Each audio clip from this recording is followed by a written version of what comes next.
Good afternoon, Carol. Hi, afternoon, Kartik. Yeah, I'm going to have some few questionnaires about the role of leadership in employee motivation. No? Mm-hmm. So, basically, how would you describe your management style?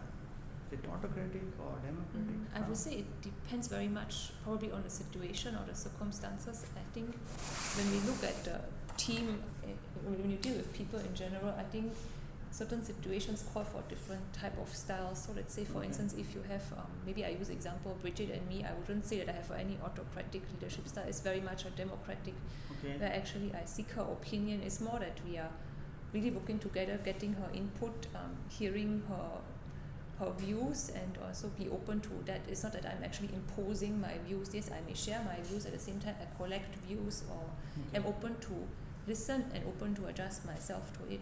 Of course, sometimes when you deal with employees in certain situations, I can't do that. I will be rather autocratic, because I will tell them very clearly what is going to happen and how we are going to do it. There may not be a way around it. But generally, I think it's more about how you convey it to the people. So Okay. if they are, even if it may be autocratic, I think as long as you phrase it nicely or try them to see the bigger picture behind, Okay. I think they can still accept it. I mean, you don't forcefully put it on them. I think it's more about the words or the type of approach that you choose. Yeah. Okay. So I can't really say if I'm always autocratic or democratic. I think it's changed Based depending on the situational situation. situational Yeah. based on leadership style. Depending on the people, the situation, or what Okay. is required out of me in that moment, put it this way. Yeah. Okay. Very interesting. Yeah. Okay. Which personal qualities do you have or learn so far enabled to motivate others? Okay, personal qualities. I think to motivate others, I think being genuine or being appreciative, Very good. Yeah. I would say that's something. Yeah. Yeah. And True. maybe giving, let's say if someone does something good, or if you appreciate something, I try to immediately tell the person, or to say, okay, I really appreciate that, or to not wait too long, but to try to come up with immediate action. I mean, it can be just an email, a text, or just I just say thank you to the person, but Okay, sincerely. okay. So I will just try to do that on the spot. Otherwise, I think to motivate, I think generally just be open, listen to them. What are they interested in? What do they have to share, or what are their views? And if you accept it and you show them that you are open, I think it also motivates them, or you give them feedback along the way. Yeah. Okay. I think as long as you're genuine and sincere, I think then that should. So this is This is my feel your personal quality. Yeah. This is personally what I feel, what Yeah. helps me. Yeah, Okay, because okay. I feel people will still see, are you sincere, or are you doing, giving, let's say, trying to motivate just for the sake of it, but does it really, is it a sincere approach or not? That's Okay. what I feel. Okay. Yeah. Have you learned anything along the way? Is there any learning help giving you some knowledge to how to go about it, or create some awareness? Yes, definitely. I mean, in the course of my studies, of course, we talk about it's maybe about employee engagement or motivation. So I think empowerment is very important. For instance, let's say if I were to work with Bridget, how do I motivate her? I let her handle a project on her own. Of course, I'm always there to support, but I think you motivate the employee by telling them, oh, you don't have to report every single thing to me. I have confidence that you can manage on your own. I think to empower them, give them some motivating words, or be there as a support or guidance. This is something I think I learned along the way, which I didn't know before. Yeah. Okay. Mm. Okay. Good. Okay. Important question. Which factor motivates you to come to work every day? There's a few factors. Okay.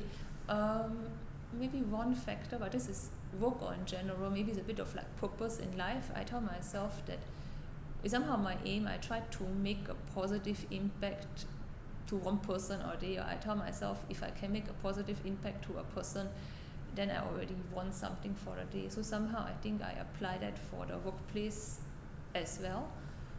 Otherwise, motivation, what makes me motivate to come to work? Of course, if I have a learning opportunity, if I can see areas for growth for myself, or that goes in hand with being recognized eventually for what I'm doing.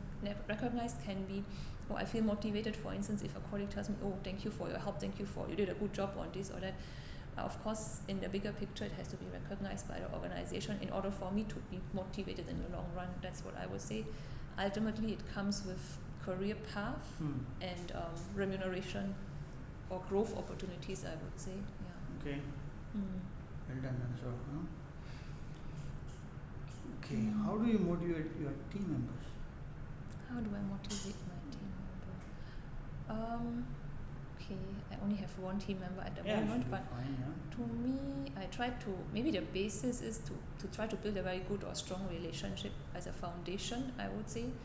And then I would say, yeah, I'm appreciative. I empower her as much as I can. I share information with her to the extent that I can share, to give her more insights and to let her understand the bigger picture, give learning opportunity, I would say, and give feedback, and yeah, also open to suggestion from her, and can be in terms of work, or if she wants to learn something new, then I'm open to adjust to her. Yeah, maybe something like that. Okay. I would say. Okay. What kind of people do you have difficulty to work with?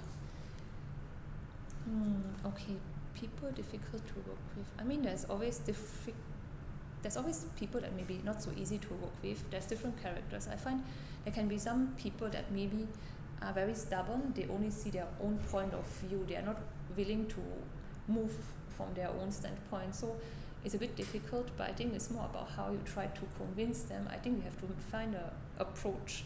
Maybe use the soft approach, or you use the relationship approach. Usually you can still somehow find a way. I think it's more that, so I think even if they're sometimes stubborn, I think if you slowly explain to them, that maybe may still be workable. I think the people I really have difficulties working with is those that probably are too opinionated about their own performance, who think they know best. They think nobody knows better than them, not willing to listen, to accept feedback, or I would say collectively always think that they know best what is good for the team or for the organization. So I think that's a bit difficult to manage. So does this demotivate you in a sense?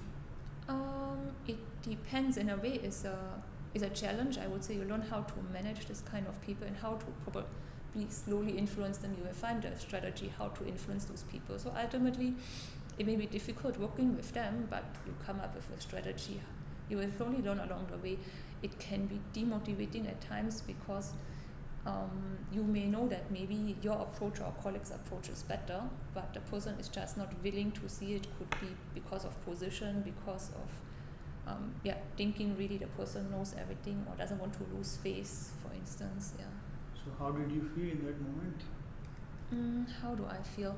At times can be frustrated, I would say, especially if this is, let's say, a person I'm not dealing with too frequent. I could be more frustrated, but I would say as time goes by and you get to know the person, it wouldn't trigger me as much. I will more think, how can I actually try to influence the person on a different level. Yeah. Okay. Okay. Just how would you achieve the same result in different personalities or circumstances involved?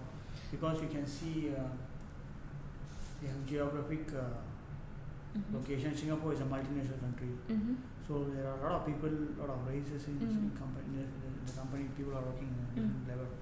So how you motivate? If let's say not motivate only team members, if let's say being in your position, if you are dealing with some other EEC team and all those stuff, and how you motivate, because there is a different group of people, different mindset, they are from different background, different country.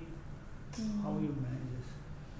If you ask me, I think importantly, first of all, I think you need to accept the others for who they are, maybe what is their background, their cultural background, and to be respectful of it. But then maybe using EEC, there may be different opinions on what is important, or if this is really something that people desire. I think to share experience, maybe let's say if I have feedback directly from from the shop floor, from technicians, I will say, yes, I may have the same opinion, but I feel if I tell them, oh, actually I gathered this feedback from these people that represents maybe a particular group, then they are much more open to listen, regardless of their personalities. I would say as long as you come with facts or back it up, I think you can influence them, in a sense.